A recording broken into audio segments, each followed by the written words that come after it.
La hora de los nadie y los contrapesos. Comparto mi columna para El País, América, Colombia. Un hombre que fue guerrillero y luego le apostó a la política legal y una mujer negra de origen humilde se convierten en el presidente y la vicepresidenta de Colombia. Esa fotografía es un giro inmenso en la política de este país en donde han vivido el clasismo, el racismo, la violencia y la aporofobia. Gustavo Petro y Francia Márquez hacen historia y marcan con su llegada al poder un punto de quiebre en una democracia que ha logrado sostenerse pese a múltiples dificultades e inequidades. La confianza que le dan hoy los ciudadanos en las urnas a Gustavo Petro se puede leer también en clave de reconciliación, aunque el odio que genera en algunos sectores evidencia el camino que falta para sanar todas las heridas del conflicto. Será en todo caso el primer presidente de izquierda en la historia del país. Logra un triunfo contundente, con la bandera de cambio que le generó esperanza a la mayoría de los electores y también dudas y miedos en una parte importante del país. Francia Márquez encarna a los discriminados y excluidos. Mujer, negra, de origen humilde, nacida en el departamento del Cauca. Su historia es la reivindicación de los nadie, como ella misma dice, de esos que han sido marginados del poder. También los ojos estarán sobre ella, por supuesto, la primera mujer afro que llega a la vicepresidencia con agenda feminista y con la vocería de la inmensa población afrocolombiana y de todos los excluidos.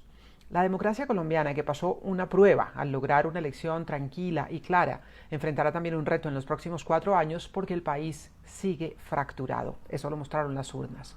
El papel de las instituciones que ejercen los contrapesos frente al Ejecutivo será fundamental para garantizar que las reformas del nuevo gobierno se mantengan en el marco de la Constitución y también para evitar las tentaciones de un presidente que ha dado muestras de tener una personalidad caudillista.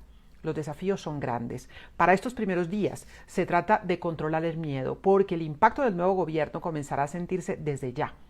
La mayor preocupación de muchos analistas radica en la respuesta que den los mercados a esta elección. Por eso es importante la tranquilidad que pueda dar el presidente electo para que la economía no se desestabilice antes de que tome la primera decisión y se afecte simplemente por sospecha.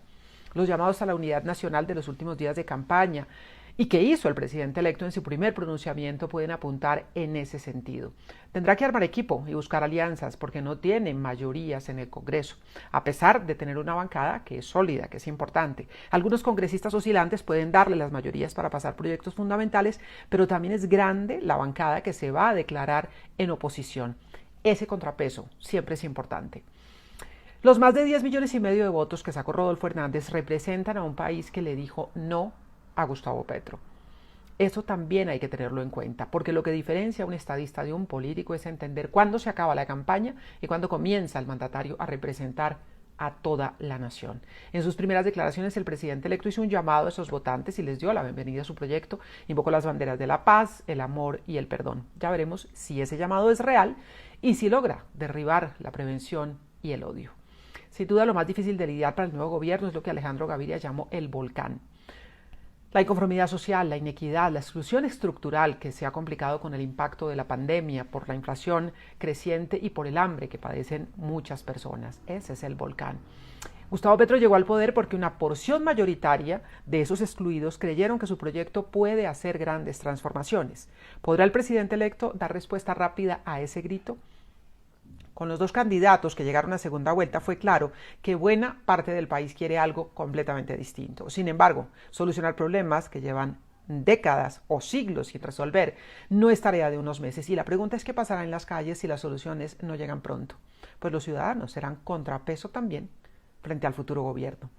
Y lo será la Corte Constitucional, que debe estar atenta para mantener el equilibrio de poderes y poner freno a las ideas desbocadas así lleguen con la intención de frenar la pobreza o el hambre. Si los cambios se hacen por caminos institucionales, son más seguros.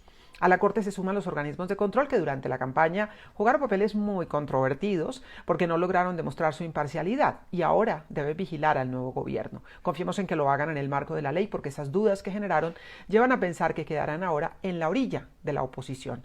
Eso es bueno para hacer veeduría pero puede ser malo si se exceden y no respetan el mandato en las urnas.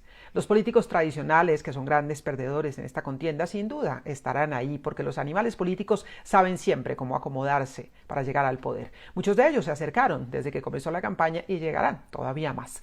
La tarea del presidente será la del equilibrista, que debe sumar apoyos para tener gobernabilidad sin ceder las banderas sociales y de cambio que le dieron el triunfo. Sus electores y su grupo político también tendrán que estar atentos.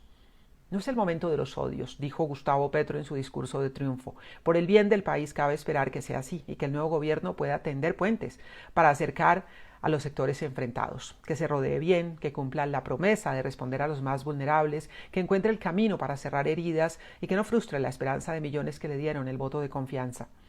Mientras tanto, hay que esperar que funcionen los contrapesos, las Cortes, el Congreso, el Banco de la República, los ciudadanos, la prensa, que sale golpeada de esta contienda.